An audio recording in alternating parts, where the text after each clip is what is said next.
Class six এর ছোট বন্ধুরা আমার ভালোবাসা নিবে।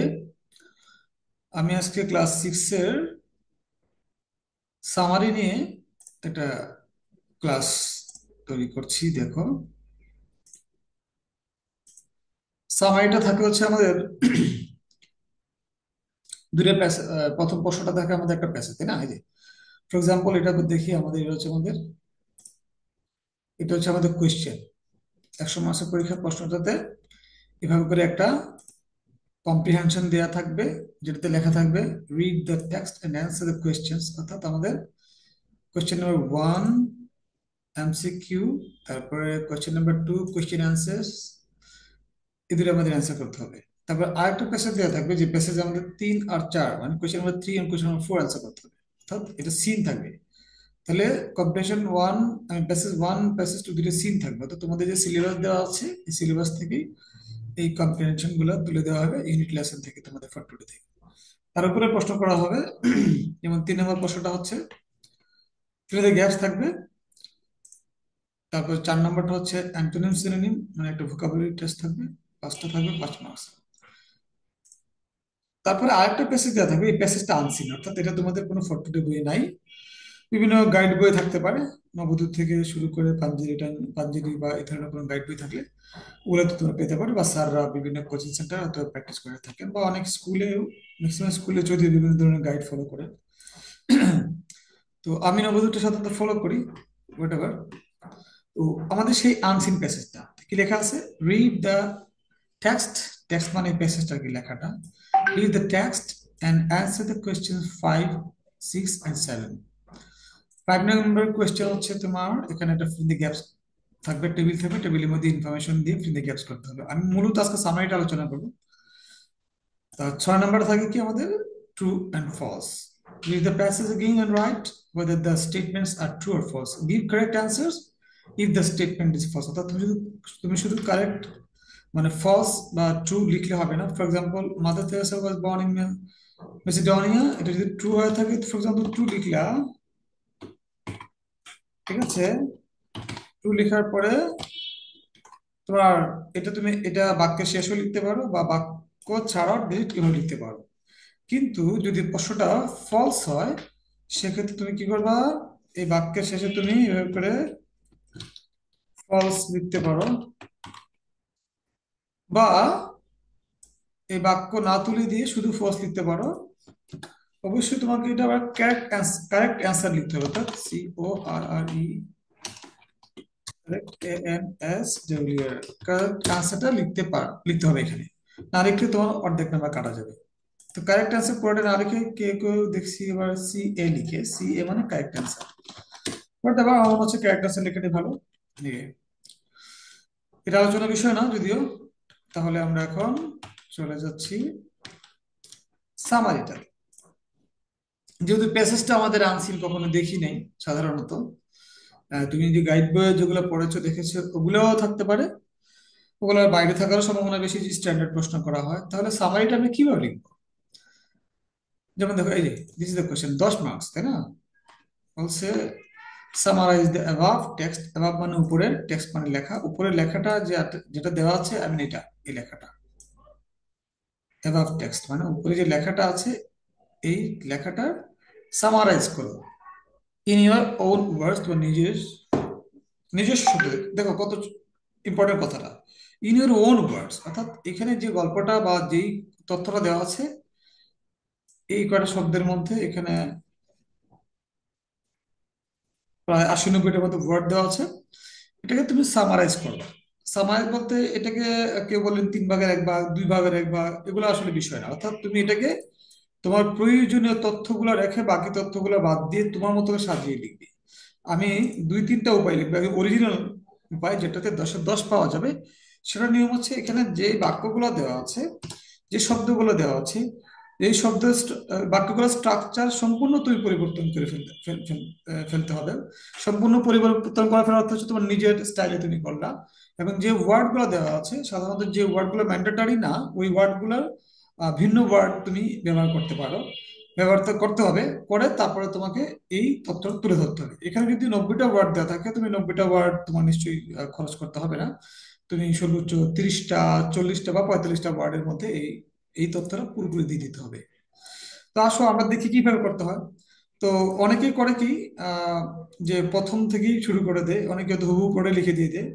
তারপরে দেখেছি বিভিন্ন স্কুলের টিচার নাম্বার দিয়ে দেন, 5, 4, 5, 6ও দেয়। হ্যাঁ, তো 4, 5, 6 দিয়ে নিশ্চয়ই তোমার ক্লাস 6 এর জন্য নাম্বারটা সাফিসিয়েন্ট না। যারা মোটামুটি স্ট্যান্ডার্ড তারা যদি 80-র নিচে পাও, তাহলে বুঝতে হবে তোমার ইংরেজির অবস্থা ভালো না।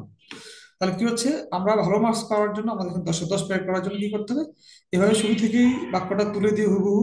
অনেকে আবার টেকনিকটা এটা এটা করে, এটাও ভালো।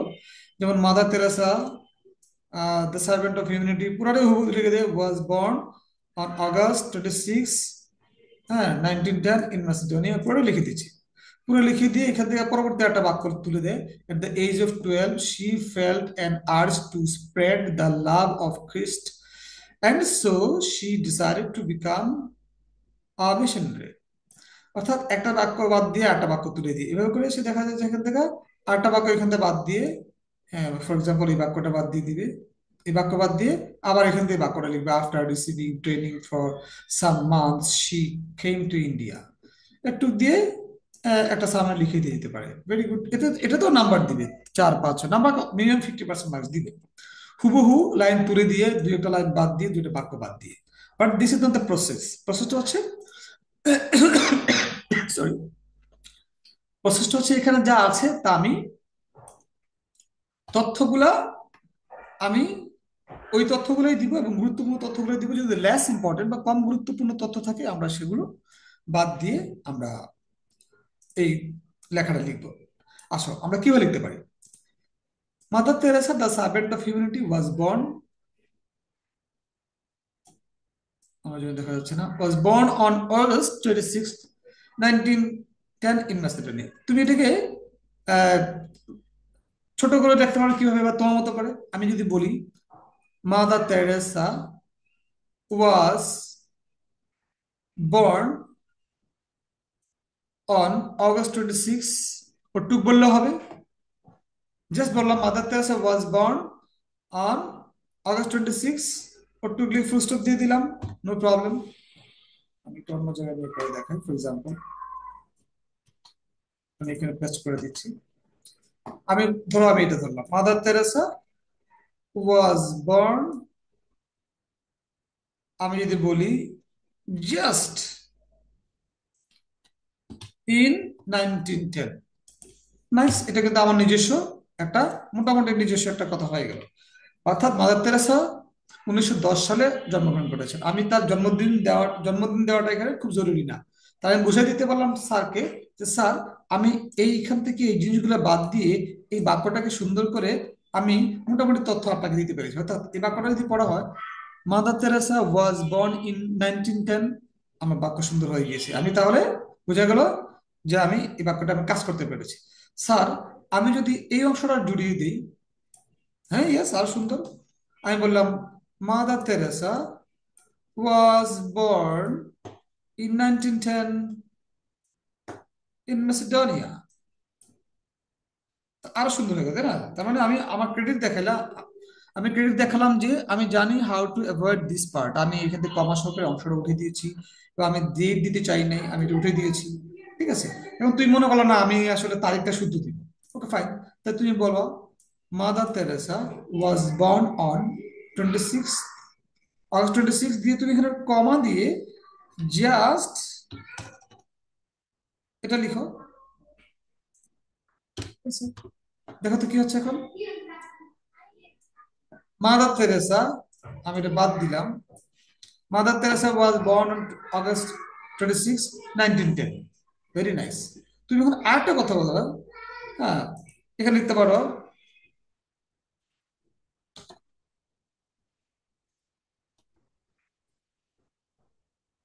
অর্থাৎ তুমি ইন 1910 দিয়ে ইন মেসোডে লিখতে পারো, তাও হতে পারে। বা লিখতে পারো Mother Teresa was born in Macedonia. চমৎকার হয়ে গেছে না? অর্থাৎ তুমি দেখো তুমি কি করলে, আগে তুমি জায়গাটা নিয়ে আসলা। অর্থাৎ Mother Teresa was born in Macedonia on August 26, 1910। Very nice. এটা সম্পূর্ণ এখন তোমার বাক্য হয়ে বলতো, স্ট্রাকচার যেটা ছিল সম্পূর্ণ স্ট্রাকচার এখন তোমার হাতে চলে আসলো।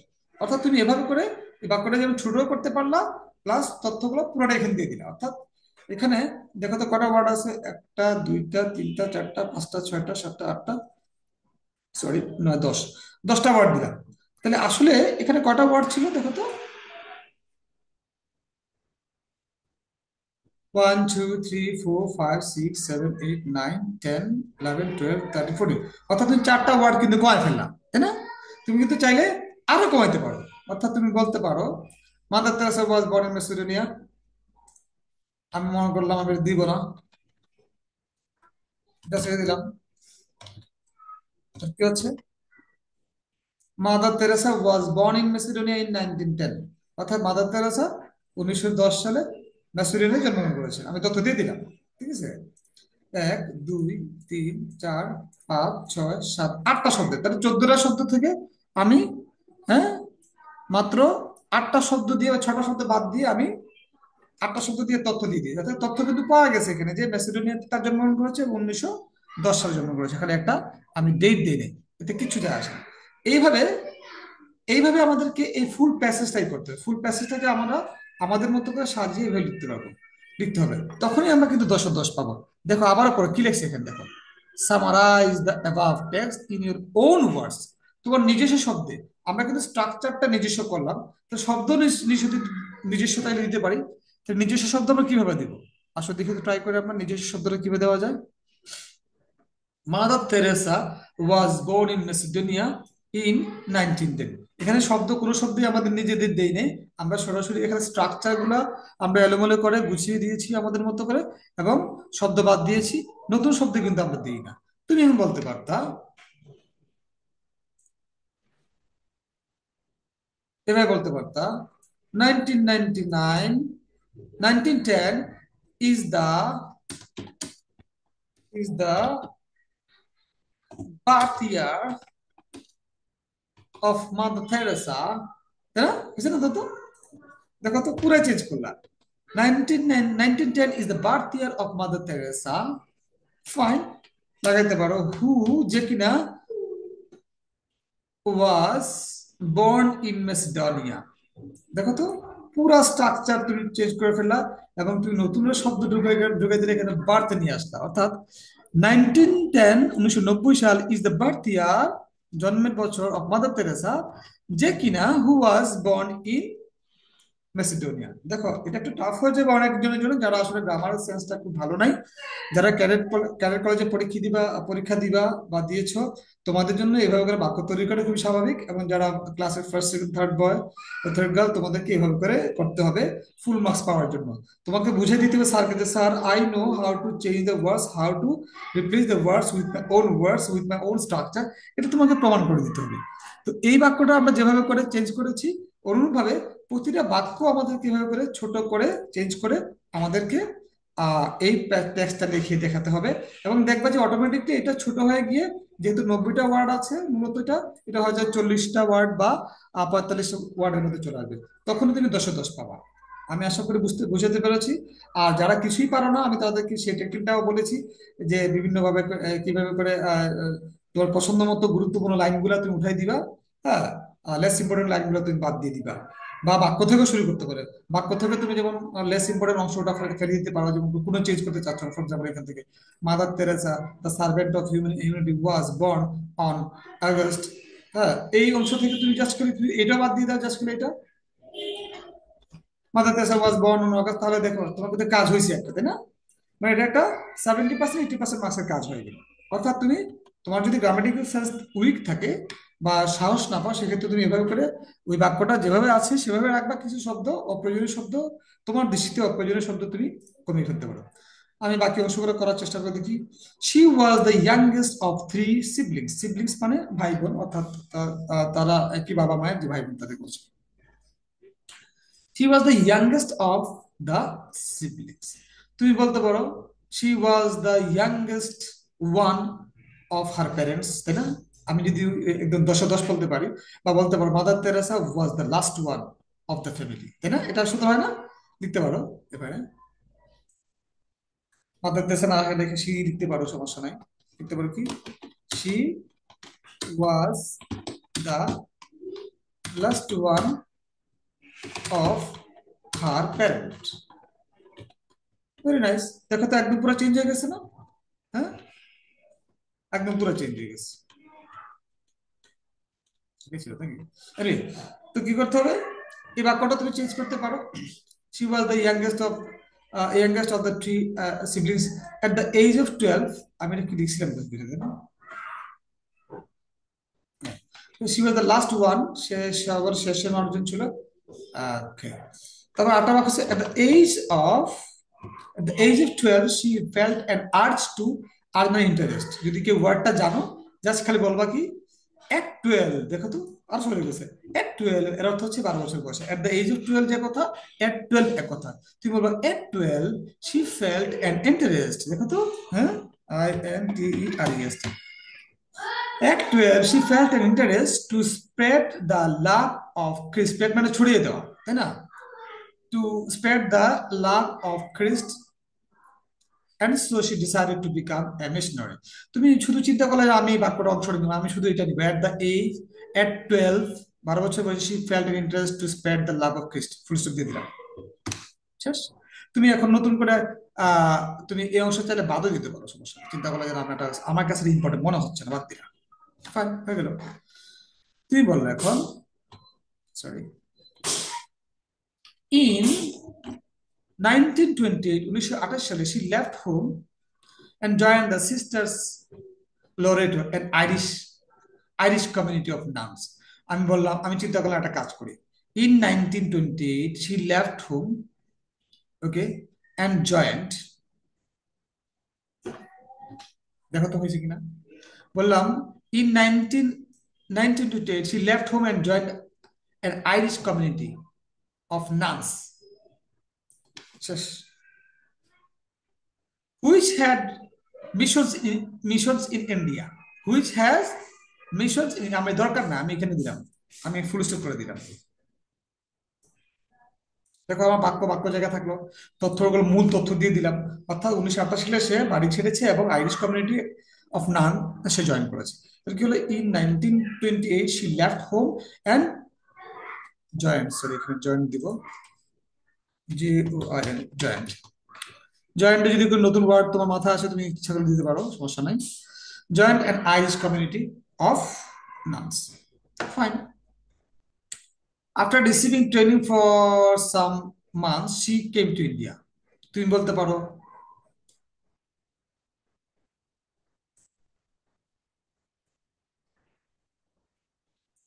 আফটার ট্রেনিং, ওকে, দিতে পারো আফটার ট্রেনিং লিখো, আফটার ট্রেনিং নাকি, বা আফটার সাম লেসন, তা বলতে পারো, সমস্যা নেই। Some lesson she came to India, অর্থাৎ কিছু ট্রেনিং নিয়ে সে ইন্ডিয়াতে আসছে। On May 24, 1931, she took her initial vows as a nun।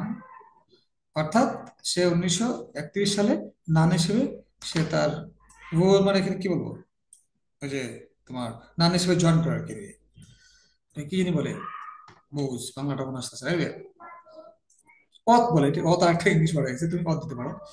On না, on 24 বললে একটা, এটাকে তুমি সাজাই লিখো, এ বলতে পারো, এভাবে বলতে পারো, অন দা, কিছু ডেটটা